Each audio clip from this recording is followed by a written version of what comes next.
Hello सांग मैंने शुभ सकाळ जय जगन्नाथ। आज आम देखिपर कि भाया गोलाप बेड रु गोलाप आम तोड़ुचु कटिंग कले कौन कौन केंदी कटिंग हुए जो आम गोलापटा तोड़ काटा 5 पतर ऊपर को काटा तापर काटिदेला भी आम से हलदी दे पारिबा। ये देखु 5 पतर गोलापर 5 पतर ये देखु 5 पतर तार ऊपर को आम काटा एटा काटिदेले तापर आम एटाकू हलदी टिके देदबा।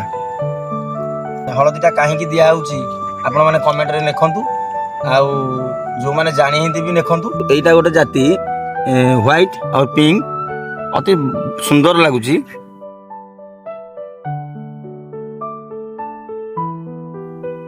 ये गोटे देखंतु ये गोटे जाति फुल एटा पूरा हलदी सदा देखिथे मूल घासटा को उठा देवेनि जदि घासटा उठे कटिंग कला टे हाथ आप मारिदे कहीं गछ ठीक सार पाइला ठीक पानी पाइला एमाने न रहिले पूरा टोटाल सारटा को एमाने भिड़देवे।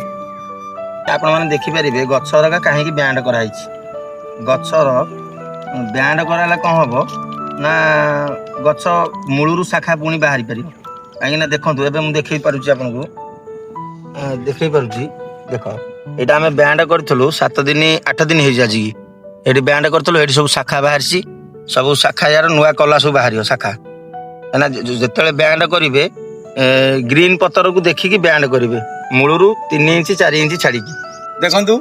आज आमर फूल तोड़ा गोलाप देखु केते सुंदर फूल आउ ये भी महादेव ठीक नेबी आज आप देखुए मो हाथ में अच्छी फूल तोड़ा आउ ये हाथ में गोटे अच्छी कप आपण मैंने यहाँ आम रिजेक्ट जिन हाथ में तैयारी करूँ।